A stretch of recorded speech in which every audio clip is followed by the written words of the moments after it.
श्री कृष्ण गोविंद हरे मुरारी, हे नाथ नारायण वासुदेवा।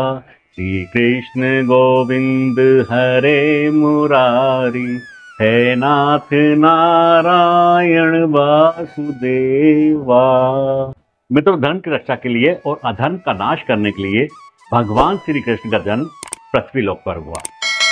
भगवान श्री कृष्ण श्री हरि विष्णु जी के 8वें अवतार हैं। आज से लगभग 5251 वर्ष पूर्व भगवान श्री कृष्ण का जन्म भाद्रपद मास के कृष्ण पक्ष की अष्टमी तिथि को हुआ और तभी से हम लोग भगवान श्री कृष्ण का जन्म श्री कृष्ण जन्माष्टमी के रूप में मनाते हैं। इस बार अष्टमी तिथि 26 अगस्त 2024 को प्रातः 3:41 से आरंभ होगी और 27 अगस्त 2024 को प्रातः 2:19 पर समाप्त होगी। तिथि के अनुसार भगवान श्री कृष्ण का जन्म हम लोग 26 अगस्त 2024 को मनाएंगे। तो मित्रों, यह तो हुई कृष्ण जन्माष्टमी किस तारीख को मनाई जाएगी। अब मित्रों, इस बार की जन्माष्टमी अत्यंत विशेष है और अद्भुत संयोग इस जन्माष्टमी पे हमें देखने को मिलेगा। तो मित्रों, जन्माष्टमी विशेष क्यों है और क्या अद्भुत फलों की प्राप्ति हमें इस वर्ष होने वाली है, इसके अलावा सही समय क्या है, पूजा विधि क्या होनी चाहिए, इन्हीं सब बातों का हम आज के कार्यक्रम में जानने का प्रयास करेंगे। तो मित्रों, सबसे पहले जन्माष्टमी अद्भुत क्यों है, विशेष क्यों है और क्या अद्भुत फलों की प्राप्ति होने वाली है, यह जानने का प्रयास करते हैं। मित्रों, इस बार जन्माष्टमी अत्यंत विशेष होने वाली है और इस जन्माष्टमी पर अत्यंत पूर्ण फलों की प्राप्ति होने वाली है। वह इसलिए कि शास्त्रों के अनुसार भगवान श्री कृष्ण का जब जन्म हुआ था तो वह भाद्रपद मास में कृष्ण पक्ष की अष्टमी तिथि को हुआ था और रोहिणी नक्षत्र था, वृष राशि का लग्न था और चंद्रमा वृष राशि में विराजमान थे और सूर्य भी सिंह राशि में विराजमान थे। तो मित्रों, इस बार जन्माष्टमी पर अष्टमी तिथि पर रोहिणी नक्षत्र 26 तारीख को सायं 3:55 से आरंभ होगा और 27 तारीख को 3:30 तक रहेगा। तो मित्रों, रोहिणी नक्षत्र में ही भगवान का जन्म हुआ था, तो यहाँ पर रोहिणी नक्षत्र 26 तारीख को ही आरंभ हो जाएगा। मित्रों, 25 अगस्त को चंद्रमा वृष राशि में प्रवेश करेंगे और सूर्य पहले ही सिंह राशि में विराजमान है। तो मित्रों, वही तिथि, वही नक्षत्र और वही चंद्रमा वृष राशि में।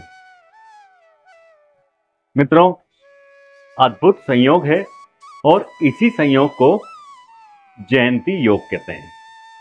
मित्रों, यह योग कई वर्षों बाद किसी विशेष की कुंडली में देखा जाता है। तो मित्रों, जब यह योग बना जयंती योग, तो यह बड़े ही अद्भुत फल देने वाला होता है। इस दिन जो भी व्यक्ति व्रत करेगा, भगवान श्री कृष्ण के पूजा आराधना करेगा, उसको अद्भुत फलों की प्राप्ति यहां पर होने वाली है। यह तो मित्रों पहला कारण था इस बार की जन्माष्टमी विशेष होने का। अब मित्रों, दूसरे कारण की बात करते हैं। ब्रह्म वैवर्त पुराण के अनुसार यदि अष्टमी तिथि सोमवार या बुधवार को पड़े तो वह बड़ी ही अद्भुत होती है और विशेष फल देने वाली होती है। यदि इस दिन कोई व्यक्ति व्रत करता है तो वह जन्म मरण के बंधन से मुक्त हो जाता है।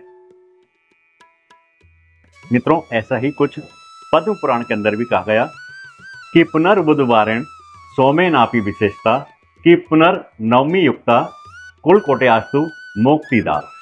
मतलब, यदि अष्टमी सोमवार या बुधवार की पड़े और अष्टमी तिथि नवमी से युक्त हो तो उसमें विशेष फलों की प्राप्ति होती है। यदि कोई व्यक्ति इस तिथि में व्रत करता है तो वह जन्म मरण के बंधन से मुक्त होता है और अपने कुल को तारने वाला होता है। तो मित्रों, यह अत्यंत विशेष है और इस विशेषता के कारण ही इस बार कृष्ण जन्माष्टमी अत्यंत ही विशेष हो जाती है। तो मित्रों, इस बार कृष्ण जन्माष्टमी पर जो भी व्यक्ति व्रत करेगा, भगवान श्री कृष्ण का पूजा पाठ करेगा, उसको निश्चित रूप से पूर्ण फलों की प्राप्ति होगी। अब मित्रों, पूजा का समय क्या होगा? मित्रों, 26 अगस्त 2024 को रात्रि के 12 बजे से 12:45 तक निश्चित काल में हमें भगवान श्री कृष्ण की पूजा करनी है, लड्डू गोपाल जी की पूजा करनी है। सबसे पहले 26 तारीख को हमें स्नान आदि से मुक्त होकर लड्डू गोपाल जी को विराजमान करना है। मित्रों, चौकी पर सफ़ेद या लाल कपड़ा लेकर या पीला वस्त्र लेकर पहले चौकी पर रखना है और वहाँ पर लड्डू गोपाल जी को स्नान करवाकर, कच्चे दूध में आप स्नान करा सकते हैं, और यदि कच्चा दूध नहीं है तो दूध, दही, शहद और गंगा जल में मिलाकर भगवान को स्नान कराना है। स्नान कराने के बाद भगवान को स्वच्छ नए वस्त्र धारण कराने हैं। उसके बाद उन्हें चौकी पर आसन देना है। आसन देने के बाद उनको पुष्प चढ़ाने हैं और उनका मनपसंद भोग जो प्रसाद में आता है उनको देना है, और उसके बाद हमें उनकी विधिवत रूप से पूजा करनी है। इसके बाद मित्रों, पूरे दिन हमें भगवान श्री कृष्ण के मंत्रों का जाप करना है और व्रत करना है। बिल्कुल सदाचारी होकर पूरे दिन रहना है।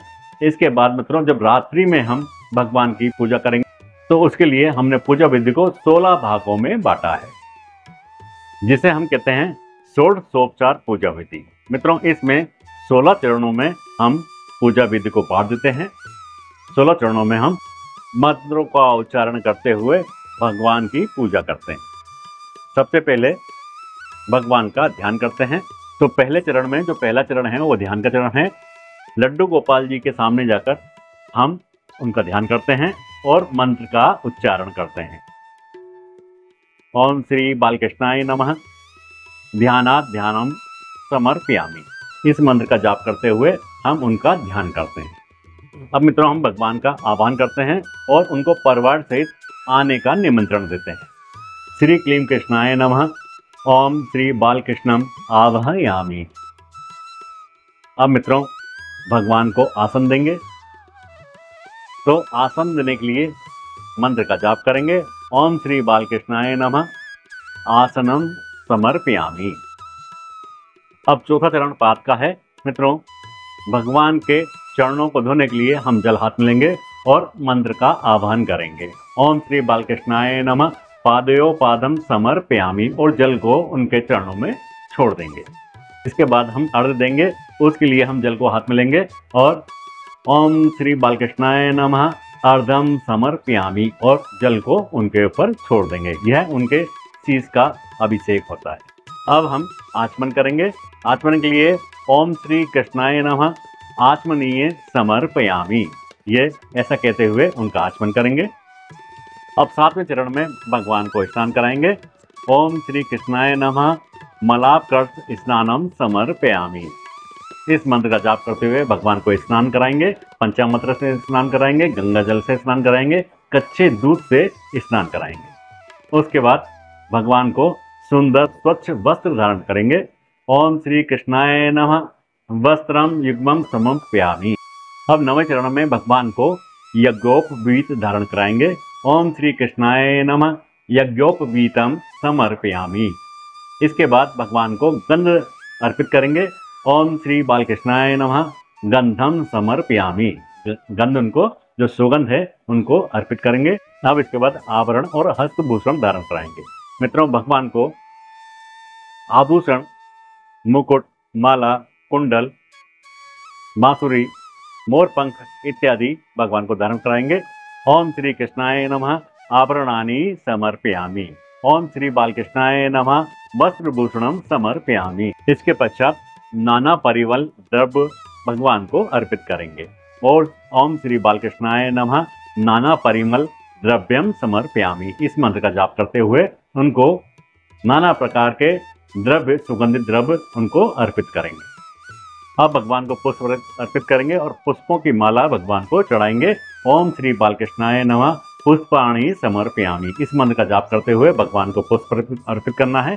पुष्पों की माला, सुगंधित पुष्पों की माला भगवान को चढ़ानी है। इसके पश्चात अतड़क देवता की पूजा करनी है।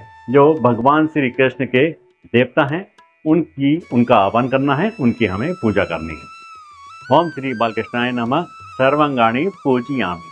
अब भगवान के सम्मुख हमें धूप जलानी है। ओम श्री बालकृष्णाय नमः धूप आदपयामि।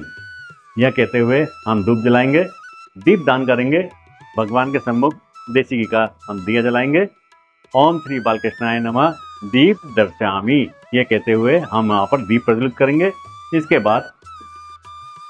बाद हम नैवेद्य यानी भगवान का भोग लगाएंगे। ओम श्री बालकृष्णाय नमः नैवेद्यम समर्पयामि। यह कहते हुए भगवान को भोग लगाएंगे। उसके बाद भगवान की आरती करेंगे। विधिवत रूप से आरती करने के बाद भगवान की बाएं से दाएं प्रदक्षिणा करेंगे। उसके पश्चात हम क्षमा याचना करेंगे कि हे प्रभु, पूजा में यदि कोई गलती हो गई हो तो हमें क्षमा करें। इस प्रकार से विधिवत रूप से पूजा करते हुए हमें जन्माष्टमी का उत्सव मनाना है। अब मित्रों, हमें इस जन्माष्टमी पर पूर्ण फलों की प्राप्ति कैसे होगी? तो मित्रों, शास्त्रों में यह कहा गया है कि यदि जन्माष्टमी पर कोई व्रत रखता है तो उसका पारण अष्टमी तिथि के समाप्त होने पर, रोहिणी तिथि के समाप्त होने पर ही किया जाना चाहिए।